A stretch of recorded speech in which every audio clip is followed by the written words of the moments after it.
जो जानवरों के साथ सोता हो उसके साथ मैं इसकी सुहागरात मनवाऊंगा।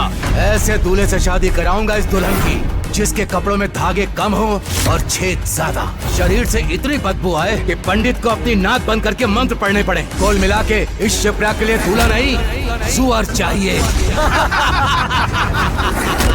और फिर जब शिप्रा नाम की उस दुल्हन की जबरदस्ती ऐसे ही एक भिखारी से शादी की जाने लगी, तब मैं इस भिखारी से कभी शादी नहीं करूंगी।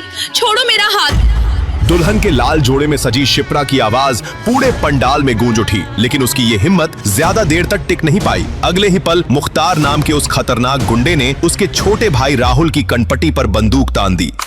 नहीं नहीं, मेरे भाई को छोड़ दो। तुम्हारी दुश्मनी मुझसे है ना, तो मेरी जान ले लो। मुख्तार के होठों पर एक खतरनाक मुस्कान फैल गई। उसकी आंखों में नफरत और बदले की आग साफ दिखाई दे रही थी। अगर तुमने मेरे भाई का रिश्ता ठुकराया ना होता तो आज तुम इस शहर की रानी होती, लेकिन नहीं, तुम्हारे नसीब में तो एक भिखारी की बीवी बनना ही लिखा है। ये सुनते ही शिप्रा के पिता राजदीप राय, जो अब तक अपनी बेटी की बेबसी देख रहे थे, अचानक टूट गए। वो कांपते हुए कदमों से मुख्तार के पास आए और सबके सामने हाथ जोड़कर उसके पैरों में गिर पड़े। प्लीज मुझे माफ कर दो, मुझसे गलती हो गई। मैं इस भरी महफिल में तुमसे माफी मांगता हूँ। मेरी बेटी की जिंदगी बर्बाद मत करो प्लीज। दरअसल कुछ महीनों पहले जब मुख्तार के भाई ने शिप्रा से शादी का प्रस्ताव रखा था तो शिप्रा ने साफ मना कर दिया था। इस पर उसके भाई ने शिप्रा के साथ छेड़खानी कर ली और शिप्रा ने उसे जेल भिजवा दिया। इसी बात का बदला लेने के लिए कुछ देर पहले मुख्तार ने अपनी चाल चल दी थी। जब विहान अपनी बारात लेकर शिप्रा के घर की ओर बढ़ रहा था, तभी अचानक मुख्तार ने वो बारात रुकवा दी। ये शादी नहीं होगी। ये सुनते ही वहाँ सन्नाटा छा गया। भाई ये क्या कह रहे हो आप?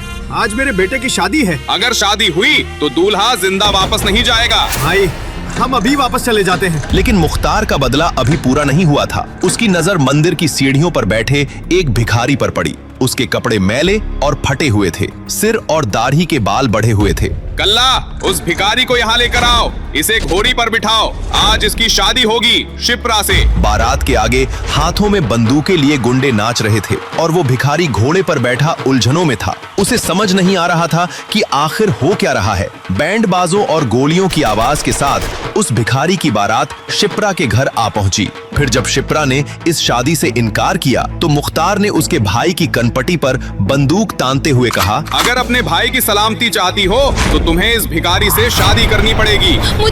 मुझे मंजूर है। अपनी हाँ सुनकर मुख्तार के चेहरे पर एक वहशी मुस्कान आ गई। वैसे तेरा दूल्हा कभी तुझे कुछ नहीं कहेगा, गूंगा जो है। शिप्रा की नजर उस भिखारी पर पड़ी। लोगों की नजर तो उसके गंदे कपड़े और गंदे हुलिये पर थी, लेकिन शिप्रा की नजर ने उसकी मासूम आंखों को देखा। आज वो बेचारा गुंडों में फंस गया था। अरे ओ कल्ला, दूल्हे को तो ले आ, दुल्हन उसे देखने के लिए तड़प रही है। चल मुन्ना, आज तो शादी है तेरी, देख कितनी खूबसूरत दुल्हन है, तेरे तो मजे है। कल्ला ने उस भिखारी की बाह पकड़ी और स्टेज की तरफ खींचने लगा, पर उस भिखारी ने झटके से उससे अपनी बाह छुड़ा ली। अबे गधे, मैं तेरी किस्मत बदलने जा रहा हूँ और तू कीचड़ में ही रहना चाहता है, चल आगे बढ़। जब उस भिखारी ने मुख्तार की भी बात नहीं मानी तो उसने न आव देखा न ताव और उसके गाल पर 3-4 थप्पड़ जमा दिए। भिखारी के मुंह से खून निकलने लगा। गूंगा होने की वजह से वो चिल्ला भी नहीं पा रहा था। पंडाल में मौजूद लोगों को उस भिखारी पर दया आने लगी। शिप्रा की आंखों में भी उस गूंगे भिखारी के लिए दया उमड़ आई। लगता है इसको भी इस लड़की पर दया आ रही है, इसीलिए इस लड़की की खातिर ये मार सहने को भी तैयार है। तो फिर अब क्या करे बॉस, ऐसे कैसे चलेगा?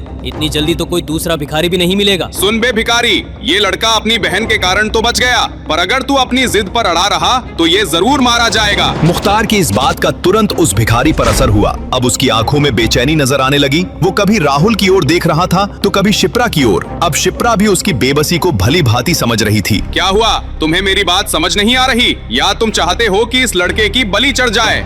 इतना बोलकर मुख्तार ने अपने चाकू की धार फिर से राहुल के गले पर सटा दी। उसका इतना करना था कि भिखारी स्टेज की तरफ खुद बढ़ गया। अरे वो पंडित, शुरू हो जा। पंडित जी ने डरते डरते मंत्र पढ़े, फेरे हुए और उनकी शादी पूरी हो गई। शिप्रा ने अपनी शादी को लेकर न जाने क्या क्या सपने देखे थे, पर आज वो इतनी मजबूर थी कि उसे एक भिखारी से शादी करनी पड़ रही थी। शादी के लिए आए सभी इज्जतदार लोगों के बीच शिप्रा और उसके परिवार की इज्जत तार तार हो चुकी थी। बधाई हो बलवंत राय, आज तुम्हारी पोती ने तुम्हारा मान बढ़ा दिया। मुख्तार ने राहुल को छोड़ दिया और वहाँ से बाहर जाने को मुड़ा, पर फिर कुछ याद आते ही शिप्रा के पास गया। देखा मुझसे पंगे लेने का अंजाम, आज इस भिखारी की पत्नी बनी हुई हो। हैप्पी मैरिज लाइफ, जमकर सुहागरात मनाना। इसके बाद मुख्तार हंसता हुआ वहाँ से चला गया। जैसे ही मुख्तार अपनी गैंग के साथ यहाँ से निकला, शिप्रा अपनी जगह पर ही बेहोश होकर गिर पड़ी। क्या हुआ मेरी बच्ची को?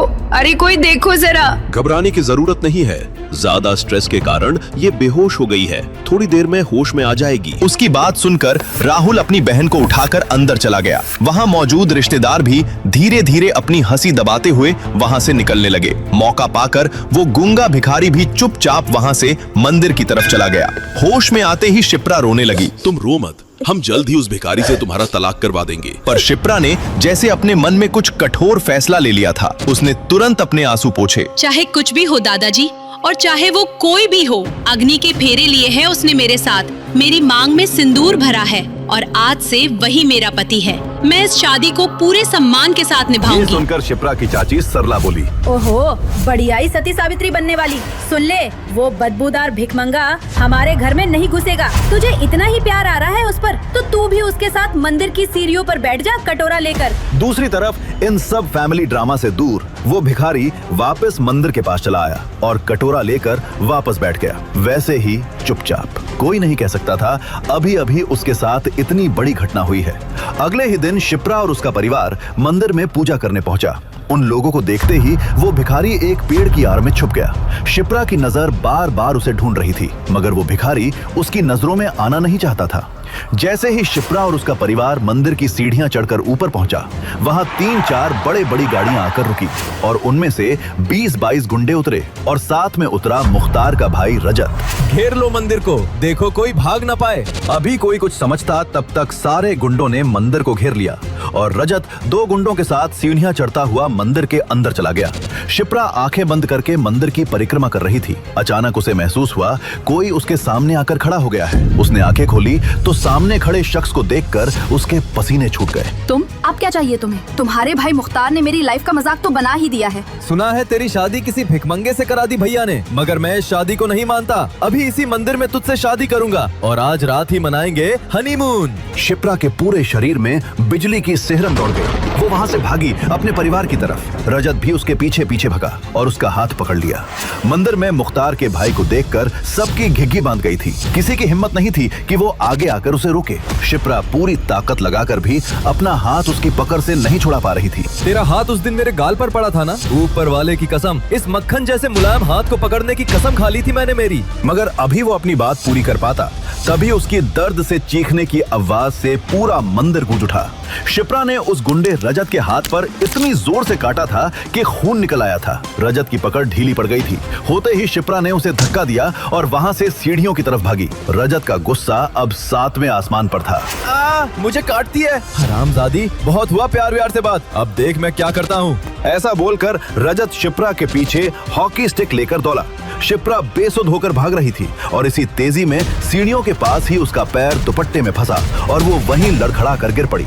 रजत उसके पास पहुंचा और गुस्से में चीखा, मुझे धक्का देती है, अब देख मैं तेरा सर कैसे खोलता हूँ। ऐसा बोलकर उस गुंडे रजत ने हॉकी स्टिक उठाया। शिप्रा ने डर के मारे अपनी आंखें बंद कर ली। वो समझ गई थी अब बचने का कोई रास्ता नहीं था। मगर 2 सेकंड बीते, 3 सेकंड बीते, उस पर हॉकी का वार नहीं हुआ। वो समझ नहीं पाई ये हुआ क्या। उसने अपनी आंखें खोली तो वहाँ का नजारा देखकर चौंक पड़ी। वही भिखारी, उसका पति रजत और उसके बीच था, शिप्रा के ठीक ऊपर, और रजत उसे बिना देखे दे दनादन मारे जा रहा था। उसके सर से खून बहा जा रहा था। अचानक रजत का भी ध्यान इस बात पर गया। उसने उस भिखारी को देखा तो हॉकी मारना बंद करके कहा, अच्छा पति परमेश्वर जी, ये अच्छा है, अब ये विधवा होगी और फिर मैं इसके साथ सुहागरात मनाऊंगा। विधवा विवाह तो अच्छी बात है ना, समाज सेवा कर रहा हूँ मैं। मगर खून से लथपथ उस भिखारी ने तभी अचानक एक छलांग लगाई और रजत को ऐसा धक्का दिया कि वो सीढ़ियों से गिरता हुआ नीचे गिर पड़ा। उसके शरीर से जगह जगह से खून बहने लगा। मगर तभी वहां पुलिस की गाड़ी आ गई। शिप्रा और उसके परिवार ने पुलिस को देखा तो उनकी जान में जान आई। वो दौड़ते हुए पुलिस के पास पहुंचे और जैसे ही इंस्पेक्टर से कुछ कहने ही वाले थे कि इंस्पेक्टर ने कहा, पकड़ के थाने ले चलो उस भिखारी को। मैडम आप घर जाइए, ये पुलिस का मामला है। मुख्तार भाई के भाई पर हमला किया है इस भिखमंगे ने, इसकी सजा इसे बराबर मिलेगी। मगर इंस्पेक्टर साहब, उसने तो मुझे बचाया है। अभी शिप्रा कुछ कहती तभी उसकी चाची सरला ने उसे बीच में टोकते हुए कहा, एक काम कर, तू भी इसके साथ थाने चली जा। जेल में तोता मैना का खेल खेलती रहना। ऐसा बोलकर सरला शिप्रा का हाथ पकड़कर जबरदस्ती वहां से ले गई। पुलिस वाले ने उस भिखारी को पकड़ लिया। वो भी चुपचाप उनके साथ थाने चला गया। थाने पहुंचकर इंस्पेक्टर ने उस भिखारी को उल्टा लटका दिया और बेल्ट से मारने लगा। साले, मुख्तार भाई से पंगा लेता है, तेरी चमड़ी उधेड़ दूंगा। मगर भिखारी अब भी चुपचाप मार खा रहा था। उसकी पीठ से खून बह रहा था, लेकिन उसने एक आह तक नहीं भरी। इंस्पेक्टर ने जैसे ही फिर से बेल्ट उठाई, थाने का दरवाजा धड़ाम से खुला। अगर अपनी नौकरी प्यारी है तो रुक जाओ इंस्पेक्टर। तुम जानते हो तुम किसे पकड़ लाए हो? हम सबकी वर्दी उतरवाओगे तुम? चलिए आपको हॉस्पिटल ले चलते हैं, बहुत चोट लगी है आपको। जय हिंद सर। ये भिखारी, इसने मुख्तार भाई के क्या मतलब सर? ये तो उस मंदिर का। कमिश्नर ने अपना मोबाइल निकालकर इंस्पेक्टर को कुछ दिखाया। वो देखते ही इंस्पेक्टर थर थर कांपने लगा। शौर्य राठौड़ ऐसे? माफ कर दीजिए, आप जो कहेंगे मैं मानूंगा। आपने बताया क्यों नहीं? उस मुख्तार की बातों में आ गया मैं। उसने तुरंत उस भिखारी को खोला और अपने जूते से खुद को मारने लगा। मैं ठीक हूँ और हाँ, किसी को पता नहीं चलना चाहिए मैं कौन हूँ। जी। भिखारी शौर्य वहाँ से निकला और वापस मंदिर के सामने जा अपने सर पर चोट वाली जगह थोड़ी मिट्टी रगड़ी और कटोरा लेकर बैठ गया, बिल्कुल चुप। उधर शिप्रा ने अपने घर की बालकनी से उसे देखा तो चौंक पड़ी। वो निकलकर उसके पास गई और कहा, आपको बहुत चोट आ गई मेरे कारण, मुझे माफ कर दीजिए, आप घर चलिए मेरे साथ। शौर्य ने कुछ नहीं कहा और चुपचाप उसके साथ उठकर चल दिया। जैसे ही वो लोग घर के दरवाजे पर पहुंचे, चाची सरला ने रास्ता रोक लिया। इस बदबूदार भिखारी को अंदर लाई तो तेरा सर होगा और मेरी जूती। इन सब का कारण तू है शिप्रा। किसने कहा था उस मुख्तार के भाई को झापड़ मारने को? चाची, जान बचाई है उसने मेरी। शोर शराबा सुनकर पूरा परिवार दौड़ा दौड़ा गेट पर आया। वहाँ का नजारा देखकर दादाजी दंग रह गए थे। सरला चाची बोले जा रही थी। अभी सरला आगे कुछ कहती कि दादाजी गरजे, सरला बस बहुत हुआ। उसकी जगह तेरी बेटी होती तो क्या तू उसका ब्याह उस गुंडे से कर देती? शिप्रा ने जो किया वो सही किया। अगर तुम्हें कोई दिक्कत है तो तुम घर छोड़कर जा सकती हो। इसे मॉल ले जाओ और इसके लिए कुछ अच्छे साफ कपड़े खरीदवा दो। सब ये सुनकर सन्न रह गए। सरला चाची चुपचाप अंदर चली गईं। दादाजी ने शिप्रा से उस भिखारी की चोट पर दावा लगाने को कहा और अपने पोते राहुल से कहा, जी दादाजी।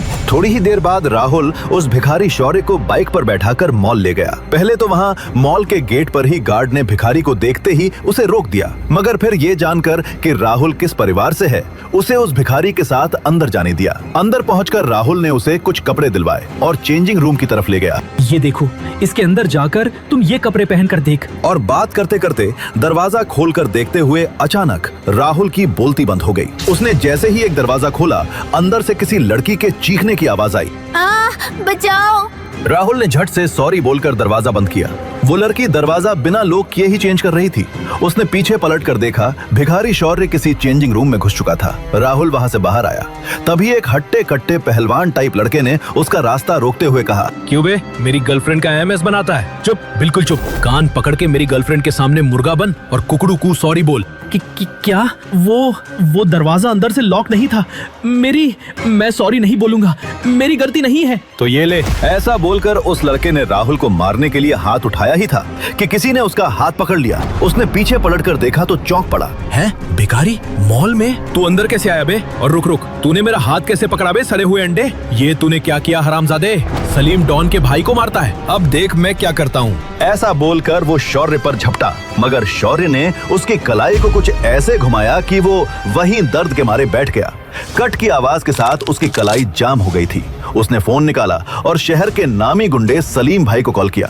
सलीम का नाम सुनते ही उस मॉल में अफरा तफरी मच गई। सब वहां से भागने लगे, मगर शौर्य वैसे ही वहीं खड़ा रहा। सलीम भाई, एक भिखमंगे ने मुझ पर हाथ उठाया, उसको ऊपर उठाने का है। शौर्य चुपचाप वहां खड़ा रहा। राहुल की तो टांगे कांप रही थीं। वो पसीने में नहा गया था। थोड़ी ही देर बाद वहां गुंडों से भरी गाड़ी आई और उसमें से उतरा खूंखार डॉन सलीम। आते ही उसने एक फायर किया और उसके गुंडों ने वहां घुसते ही शौर्य पर हमला कर दिया। मगर फिर वहां का सीन देखकर उन सब की आंखें बाहर निकल आईं। 10 सेकंड में 10 गुंडे वहां जमीन पर पड़े धूल चाट रहे थे। सलीम भाई को अपनी आंखों पर भरोसा नहीं हुआ। वो उस भिखारी शौर्य के पास गया और कहा, तेरी हिम्मत कैसे हुई बे मेरे आदमियों पर हाथ उठाने की? नहीं नहीं नहीं, मैं तुझे मारकर अपने हाथ गंदे नहीं करूंगा। मैं तो इस लड़के को 6 इंच छोटा करूंगा। ऐसा बोलकर उसने वहीं खड़े राहुल को पकड़ लिया और उसकी गर्दन पर चाकू रख दिया। मगर तभी जो हुआ वो देखकर राहुल को अपनी आंखों पर भरोसा नहीं हुआ। अब तक जिस भिखारी जीजा को वो गूंगा समझता था वो बोला, सलीम, मुझे तुमसे कुछ बात करनी है। मुझसे तू बात करेगा? तुझ जैसे भिखमंगे पर मैं थूकूं भी नहीं। नहीं सुनेगा तो तेरा ही नुकसान होगा। सलीम ने कुछ सोचा और कहा, अच्छा ठीक है, बोल। ऐसे नहीं, तेरे कान में। अबे ओए, खेल चल रहा है क्या इधर? ये लड़का तो गया। उसके बाद कुछ हुआ तो उसका जिम्मेदार मैं नहीं होऊंगा। सलीम सोच में पड़ गया, फिर बोला, ठीक है, आप बोल कान में। भिखारी शौर्य उसके पास गया और उसके कान में कुछ कहा। वो बात सुनते ही सलीम के हाथ पैर सुन्न हो गए। राहुल उसके हाथ से छूट गया। वो अपने भाई की तरफ मुड़ा और कहा, जावेद भाई, अपनी गर्लफ्रेंड को बोल इनके सामने मुर्गी बनकर कुकड़ू को सॉरी बोले। ऐसा बोलकर वो डर के मारे वहीं बेहोश हो गया। सब ये नजारा देखकर हैरान थे। वो हत्ता कट्टा लड़का जावेद, जो अब तक अपने डॉन भाई के नाम पर उछल रहा था, पसीने पसीने हो गया था। शौर्य ने राहुल का हाथ पकड़ा और वहां से निकल गया। बीच रास्ते में राहुल ने उससे पूछा, वो इतना बड़ा डॉन सलीम, क्या कहा तुमने उसके कान में कि वो घबरा गया? शौर्य उसका सवाल सुनकर भी चुप रहा और सामने की तरफ देखता रहा। राहुल ने फिर कहा, देखो अब ये सब नाटक करके कोई फायदा नहीं, मुझे पता है तुम बोल सकते हो। शौर्य ने राहुल के सवाल का जवाब दिए बिना कहा, घर में किसी को भी इस घटना के बारे में मत बताना। क्या मतलब? मैं तुमसे कुछ पूछ रहा हूँ, तुमने ये सब कैसे किया? क्या कहा तुमने उस डॉन को कि वो रोने लगा? वो सब छोड़ो, तुम्हें पता है ना सलीम भी मुख्तार का ही आदमी है। अगर तुमने घर में इस घटना के बारे में बताया तो लोग समझेंगे मुख्तार के लोग तुम्हारे परिवार के पीछे पड़े हैं और फिर तुम्हारा कहीं भी निकलना बंद भी करवा सकते हैं। नहीं, मुझे अपनी आजादी प्यारी है, मैं किसी से कुछ नहीं कहूँगा। जब वो लोग घर पहुंचे तो सबने उसे उन्हीं भिखारी वाले कपड़ों में देखा तो चौंक पड़े। दादाजी राहुल को डांटने लगे। तभी शौर्य बोला, उसकी कोई गलती नहीं है, वहाँ मॉल में मुझे घुसने ही नहीं दिया। वैसे भी मैं अच्छे कपड़े पहनूंगा तो कोई मुझे भीख नहीं देगा। भिखारी जमाई शौर्य को बोलता देखकर राहुल को छोड़कर बाकी सारे लोग हैरान रह गए। शिप्रा ने चौंक कर पूछा, तुम बोल सकते हो? तो तुम शादी के दिन गूंगे क्यों बने हुए थे? वो मुख्तार के सामने आप जैसे बड़े लोग कुछ नहीं पा रहे थे, तो मैं तो एक भिखारी हूँ। अचानक मेरे साथ जो हुआ उससे मेरा दिमाग सुन्न पड़ गया था। उसकी ये बात सबको सही लगी। आखिर एक भिखारी मुख्तार जैसे डॉन के सामने क्या बोल सकता था? तभी दादाजी बोले, ठीक है, सारा शहर जान चुका है शिप्रा की शादी तुम जैसे भिखारी से हुई है। हम तुम्हें मंदिर में भीख मांगने के लिए नहीं छोड़ सकते। तुम यही रहोगे, हमारे नौकरों के कुछ पुराने कपड़े होंगे, तुम वही पहन लो। ये सब सुनकर शिप्रा की माँ और चाची ने बुरा सा मुंह बना लिया। मगर पिताजी, ये भिखारी हमारे घर में। जब तक शिप्रा तलाक के लिए मान नहीं जाती, हमें ये करना ही होगा। ये नौकरों के साथ रहेगा, बाहर किसी को कुछ पता नहीं चलना चाहिए। दादाजी की बात सबको माननी ही पड़ी। वो भिखारी हस्बैंड शौर्य वही शिप्रा के घर के नौकरों के कमरे में रहने चला गया। अगली ही सुबह शिप्रा अपने फोन पर पैनिक होकर किसी से बात करते हुए निकली। नहीं अनिश, तुम ऐसा नहीं कर सकते। तुम्हारे मॉल में सबसे ज्यादा बिक्री मेरे ही ब्रांड के कपड़ों का है। तुम मेरे ब्रांड को वहाँ से हटा कैसे सकते हो? उधर से अनिश नाम के उस बिजनेसमैन ने कुछ ऐसा कहा जिसे सुनकर शिप्रा और तमतमा गई और कहा, ठीक है, मैं वहीं आकर तुमसे बात करती हूँ। ऐसा बोलकर शिप्रा गुस्से में घर से A to Z मॉल के लिए निकल गई। A to Z mall Rajasthan का सबसे बड़ा मॉल था और शिप्रा की क्लोथ कलेक्शन की सेल का सबसे बड़ा हिस्सा वहीं से आता था। वहाँ के मालिक अनिश ने अचानक शिप्रा के ब्रांड को अपने मॉल में बैन कर दिया था और उसके ब्रांड के सारे कपड़े वहाँ से हटा दिए। शिप्रा जब गुस्से में वहाँ पहुँची तो अनिश अपने केबिन में चिल कर रहा था। अंदर घुसते ही शिप्रा उस पर चीखने लगी, मगर अनिश को इन सब से कोई फर्क नहीं पड़ा। उसने एक कुटिल मुस्कान देते हुए कहा, एक लड़की जिसका हस्बैंड रास्ते का भिखारी हो, उसका ब्रांड हमारे मॉल में होने से बहुत ही बदनामी हो रही थी। वो ब्रांड हमारे स्टैंडर्ड को गिरा रहा था। ये सुनकर शिप्रा जितना चौंकी उतना ही और गुस्से में भी आ गई। सारे शहर को पता चल चुका था बलवंत राय की पोती की शादी एक भिखारी से करवा दी गई थी। वो गुस्से में बोली, मेरी प्राइवेट लाइफ से मेरे ब्रांड का क्या लेना देना? मेरा ब्रांड इतना पॉपुलर है, कपड़े इतने अच्छे हैं कि मार्केट में आते ही खत्म हो जाते हैं। तुम उसे ऐसे किसी बेकार के कारण से यहाँ से नहीं हटा सकते। आखिर तुम चाहते क्या हो? अनीश ने ऊपर से नीचे तक शिप्रा को गंदी नजरों से देखा और कहा, वैसे एक रास्ता है। कौन सा रास्ता? ये सुनते ही शिप्रा सर से पांव तक कांप उठी। वो तमतमाते हुए आगे बढ़ी और अनीश को एक जोर का झापड़ लगाया। अनीश गुस्से में आ गया मगर मुस्कुराते हुए कहा, अरे जाने मन, सिर्फ तुम्हारे ब्रांड को जड़ा ही नहीं बल्कि इसके बदले मैं तुम्हें पैसे भी दूंगा। ऐसा बोलकर अनीश ने अपनी जेब से 1 रुपए का सिक्का निकाला और शिप्रा की तरफ फेंक दिया। एक भिखारी की बीवी के लिए 1 रुपया तो काफी होगा। शिप्रा गुस्से और शर्म के मारे वहां से निकल गई। वो घर पहुंची तो देखा उसकी माँ उस भिखारी दामाद से पोंछा लगवा रही थी। उस भिखारी को अपने सामने देखकर उसका गुस्सा और बढ़ गया। शिप्रा की माँ ने जब उसे इतने गुस्से में देखा तो पूछा, क्या हुआ शिप्रा बेटा, क्या कहा उस अनीश ने? शिप्रा ने अपनी माँ को सारी बात बताई। ये सुनकर उसकी माँ ने गुस्से में उस भिखारी दामाद को लात मारते हुए कहा, सब इस भिखमंगे की वजह से हुआ है, भाग यहाँ से, राहु केतु की औलाद। शिप्रा का भिखारी पति वहाँ से उठकर चुपचाप चला गया। अपने कमरे में जाकर उसने राय मेंशन के बूढ़े नौकर से उसका फोन मांगा और कहीं कॉल किया। थोड़ी ही देर बाद शिप्रा का फोन बजा। उसने देखा ये अनीश का फोन है। अनीश का फोन? इसकी मैं अभी बंद बजती हूँ। हेलो? मगर उधर से अनीश जो बोला वो सुनकर शिप्रा को अपने कानों पर विश्वास नहीं हुआ। अनीश रो रहा था और बोल रहा था, शिप्रा, मुझे माफ कर दो, मैं बर्बाद हो गया, सड़क पर आ गया मैं। क्या किया तुमने मेरे साथ? शिप्रा कुछ समझ नहीं पा रही थी। अनीश ये सब क्या बोल रहा है? अभी वो कुछ बोलती उसके पहले ही शिप्रा को फोन पर अनीश की पिटाई की आवाज सुनाई दी और फिर फोन कट गया। उसने जल्दी से टीवी ऑन करके न्यूज लगाया। उसमें ब्रेकिंग न्यूज देखकर वो चौंक पड़ी। Breaking news! आज अचानक राजस्थान के सबसे बड़े मॉल A to Z के शेयर्स 0 रुपए पर आ गए और अगले 2 सेकंड में ही ऑल को बिग बुल मॉल्स लिमिटेड ने उसे सिर्फ 1 रुपए में खरीद लिया। अरबपति बिजनेसमैन अनीश 2 सेकंड में बना भिखारी। बिग बुल दुनिया की सबसे बड़ी फैशन डिजाइनिंग और मॉल की कंपनीज में से एक थी। इंग्लैंड, जर्मनी, स्विट्जरलैंड, पेरिस जैसे बड़े बड़े देशों में वो पॉपुलर ब्रांड था। शिप्रा ये न्यूज सुनकर समझ गई कि ये पूरा कांड बिग बुल द्वारा जानबूझकर करवाया गया है। मगर बिग बुल ने ऐसा क्यों किया? आखिर अनीश शिप्रा से फोन करके माफी क्यों मांग रहा था? वो समझ नहीं पा रही थी इन सब के पीछे कौन था। अभी वो इन सब सोच में पड़ी थी कि तभी उसका फोन फिर बजा। कोई अननोन नंबर था। उसने फोन उठाया। हेलो? उधर से कॉल करने वाले की बात सुनकर शिप्रा बेहोश होते होते बची। शिप्रा मैम, बिग बुल्स आपके क्लॉथ ब्रांड में 100 करोड़ रुपए लगाना चाहती है। साथ ही बिग बुल के दुनिया भर के आउटलेट में आपके ब्रांड के कपड़े लगाए जाएंगे। आप बिग बुल के ऑफिस आकर कॉन्ट्रैक्ट साइन कर लीजिए। शिप्रा ये सुनकर खुशी से पागल हो गई, मगर अब वो और ज्यादा कंफ्यूज हो रही थी। ये तो पक्का कोई करवा रहा है, मगर कौन और क्यों? और अनीश के कैबिन में जो हुआ वो तो मैंने सिर्फ मॉम को बताया,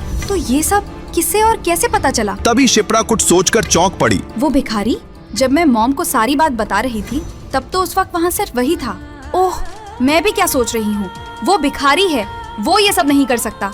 मगर कौन? घर में जब सबने ये न्यूज सुनी तो सबकी खुशी का ठिकाना नहीं रहा। पिछले कुछ दिनों में ये पहली खुशी की बात घर में आई थी, और वो भी ऐसी खुशी जो किसी ने सपने में भी नहीं सोचा था। दादाजी ने ऐलान किया, शिप्रा के इस अचीवमेंट के लिए आज शाम में हमारी तरफ से पार्टी। सभी पार्टी की तैयारी में लग गए। दादाजी अपने कमरे में पहुंचे ही थे कि तभी दादाजी के फोन की घंटी बजी। उस पर लिखा नाम देखकर उनका चेहरा पीला पड़ गया। मुख्तार ने फिर फोन किया था। उन्होंने डरते डरते फोन उठाया तो दूसरी तरफ से मुख्तार बोला, बलवंत राय, कैसा लग रहा है एक भिखारी को दामाद बनाकर? तुम क्या चाहते हो? एक तो तुमने शिप्रा की शादी जबरदस्ती उस भिखारी से करवा दी, उसके बाद भी तुम्हारे उस गुंडे भाई ने फिर से मेरी पोती को छेड़ा। हमने दर्द दिया है, हम ही दवा देंगे। अपनी पोती को बोलो मेरे भाई पर से केस वापस ले ले, फिर कोई तुम्हारी फैमिली को कभी परेशान नहीं करेगा। एक काम कर, आधे घंटे में मुझे होटल राजकमल में मिलो, मैं बताता हूँ क्या करना है। ये सब बातें सुनकर राय फैमिली में अफरा तफरी मच गई।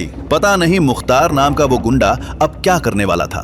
दादाजी होटल राजकमल जाने की तैयारी करने लगे। शिप्रा ने कहा, दादाजी मैं भी चलती हूँ आपके साथ। नहीं, पता नहीं वो क्या कर बैठे। सिर्फ मैं और तुम्हारे पापा जाएंगे वहाँ। अगर हमें 2 घंटे से ज्यादा लगा तो तुम पुलिस को फोन कर देना। ठीक है दादाजी। दादाजी और शिप्रा के पापा तैयार होकर बाहर निकले तो पता चला ड्राइवर छुट्टी पर है। शौर्य भी अब तक नहाकर नौकरों के कपड़े पहनकर वहाँ आ चुका था। दादाजी ने शौर्य से पूछा, तुम्हें ड्राइविंग आती है? हाँ, चलिए मैं ही आपको ले चलता हूँ। भिखारियों जैसी दाढ़ी में नौकरों के कपड़े जो कि शौर्य को ठीक भी नहीं आ रहे थे पहनकर वो दादाजी का ड्राइवर बनकर गाड़ी को होटल राजकमल ले गया। दादाजी और शिप्रा के पापा जल्दी से अंदर चले गए और शौर्य वहीं पार्किंग में बैठा रहा। राजकमल होटल राजस्थान के सबसे बड़े होटल्स में था। वहां आने वाले लोगों के ड्राइवर भी महंगे कपड़े पहनते थे। वहां बलवंत राय के ड्राइवर को ऐसी हालत में देखकर सब उन पर हंस रहे थे। उधर जब शिप्रा के दादाजी बलवंत राय और शिप्रा के पापा अंदर पहुंचे तो मुख्तार ने उनसे कहा, मैंने गुस्से में आकर उस भिखारी से आपकी पोती की शादी करवा दी। इस बात से मेरा भाई नाराज है। अगर उससे आपकी पोती की दोबारा शादी करवा दी जाए तो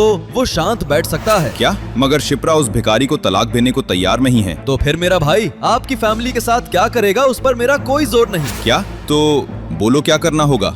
मेरी पोती और तुम्हारे गुंडे भाई के चलते हमारे पूरे परिवार की जान पर बनाई है। अगर वो भिखारी ही इस दुनिया में ना रहे तो? हाँ ये सही है, मैं उसे अभी बुलाता हूँ। तुरंत मुख्तार का एक आदमी शौर्य को बुलाने चला गया। जब वो आदमी शौर्य को लेकर होटल के गेट पर पहुंचा तो गार्ड ने उसे रोकते हुए कहा, ए रुक, इस भिखारी को अंदर कहाँ लेकर जा रहा है? सड़क का ढाबा समझ लिया है क्या? अबे हट, ज्यादा बड़बड़ की तो 1 सेकंड के अंदर तेरी लाश यहाँ मिलेगी। शोर शराबा सुनकर 4 मुश्तंडे हट्टे कट्टे गार्ड वहाँ पहुँच गए और उस गुंडे को पकड़ लिया। तभी भिखारी शौर्य बोला, मुख्तार डॉन ने बुलाया है मुझे अंदर। मुख्तार का नाम सुनकर उन सब ने अपना हाथ नीचे कर दिया। वो डर के मारे कांपने लगे और एक तरफ हट गए। गुंडा शौर्य को लेकर अंदर गया। पूरा होटल एक भिखारी को वहां देखकर हैरान था। मुख्तार का आदमी शौर्य को लेकर उस कमरे में पहुंचा। वहां बलवंत राय और शिप्रा के पापा पहले से तैयार बैठे थे।